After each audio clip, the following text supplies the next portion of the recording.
সপ্তাহের প্রথম কার্যদিবস রোববার শেয়ার বিজনেস 24.com-এর পক্ষ থেকে সবাইকে স্বাগত।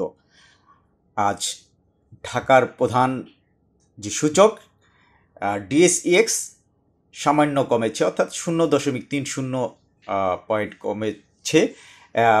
সর্বশেষ 5,734 পয়েন্টে অবস্থান করছে সূচকটি। অবশ্য আগের কার্যদিবস থেকে কিন্তু লেনদেনের পরিমাণ অনেকটাই বেড়েছে। আজ ঢাকার পুঁজিবাজারে লেনদেন হয়েছে 675 কোটি টাকার উপরে। গত 6 মাসের মার্কেট রিটার্ন কিন্তু -4.00%, অর্থাৎ 4% রিটার্ন এখনও নেগেটিভে রয়েছে। আর গত এক বছরে যেখানে ছিল -8.69%। অন্যদিকে আজ 116টি প্রতিষ্ঠানের দর বেড়েছে, 241টি প্রতিষ্ঠানের দর কমেছে এবং 59টির দর ছিল অপরিবর্তিত।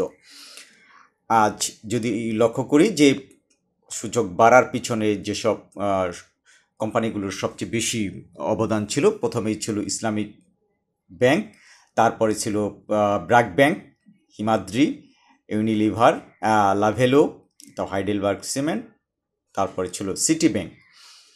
এর মধ্যে আমরা 3টি শেয়ার যে আজ হল্টেড হয়েছে সেগুলো নিয়ে আলোচনা করব। হল্টেড হওয়ার শেয়ারগুলোর মধ্যে রয়েছে ইসলামী ব্যাংক, তারপরে রয়েছে ইসলামিক ফাইন্যান্স, তারপরে রয়েছে কাটরালি টেক্সটাইল। এর ভিতরে কাটরালি টেক্সটাইলের একটি খবর প্রকাশিত হয়েছে যে তারা 3 প্রান্তিকের একটা আর্থিক যে প্রতিবেদন সেটা প্রকাশ করবে।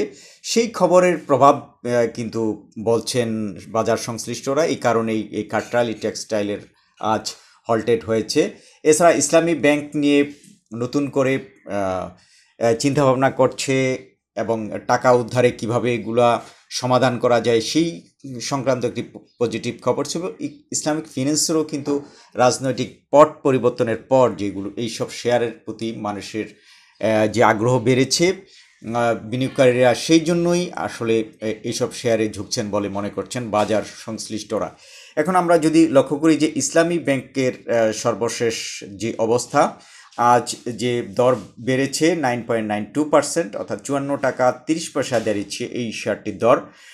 আর গত 6 মাসে মার্কেট রিটার্ন কিন্তু প্রতিষ্ঠানটির পজিটিভে চলে এসেছে, অর্থাৎ 51.33% প্রফিটে রয়েছেন গত 6 মাসে। গত এক বছরে কিন্তু একইভাবে 51.53% প্রফিটে ছিল এই শেয়ারটি। বিনিয়োগকারীরা, অর্থাৎ বিনিয়োগকারীরা আজ থেকে এক বছর আগেও যারা বিনিয়োগ করেছিলেন, যেই দরে শেয়ার কিনেছিলেন, তারা এখন 51.53% প্রফিটে রয়েছেন। আর গত 6 মাসের গত এক বছরের যদি আমরা ইপিএস দেখি, যত 3 প্রান্তিকেই প্রতিষ্ঠানটির শেয়ার প্রতি আয় কিন্তু বেড়েছে। প্রথম প্রান্তিকে 31 পয়সা ছিল শেয়ার প্রতি আয়, দ্বিতীয় প্রান্তিকে আরও বেড়েছে 1 টাকা 91 পয়সা। দুই প্রান্তিকের আর্থিক প্রতিবেদন জানা গেল এবং সর্বশেষ অর্থ বছরে কিন্তু 3 টাকা 95 পয়সা শেয়ার প্রতি আয় ছিল প্রতিষ্ঠানটির। আর মার্কেট পি রেশিও কিন্তু প্রতিষ্ঠানটির ভালো, 12.51। আর এই প্রতিষ্ঠানটির যদি শেয়ার ধারণ দেখি তাহলে দেখব যে উদ্যোক্তা পরিচালকদের কাছে 35.68%, তারপরে প্রাতিষ্ঠানিক বিনিয়োগকারীর কাছে বড় অঙ্কের একটি শেয়ার রয়েছে 43.22%। এছাড়া বিদেশি বিনিয়োগকারীরা কিন্তু আবার এই শেয়ারটিতে ঝুঁকেছেন 12.96%। আর সাধারণ বিনিয়োগকারীদের কাছে কিন্তু রয়েছে মাত্র 8.14%। অর্থাৎ এই প্রতিষ্ঠানতে কী পরিমাণে প্রাতিষ্ঠানিক বিনিয়োগকারীরা শেয়ার কিনেছেন, অর্থাৎ প্রাতিষ্ঠানিক বিনিয়োগকারীরা বোঝেন যে কোন সময় কোন শেয়ারগুলো কিনতে হবে, সেই পরিপ্রেক্ষিতেই কিন্তু তারা বাজার থেকে প্রফিট তুলে থাকেন। এখন আমরা যদি লক্ষ্য করি যে ইসলামিক ফিন্যান্সের ইসলামিক ফিন্যান্স প্রতিষ্ঠানটির শেয়ার হল্টেড হয়েছে 9.35%, দর বেড়ে 15 টাকা 20 পয়সা সর্বশেষ দর দাঁড়িয়েছে। এবং এই শেয়ারটিরও কিন্তু কোনো বিক্রেতা ছিল না, শেয়ার অনেকে কিনতে চেয়েও এই শেয়ারটি পাননি।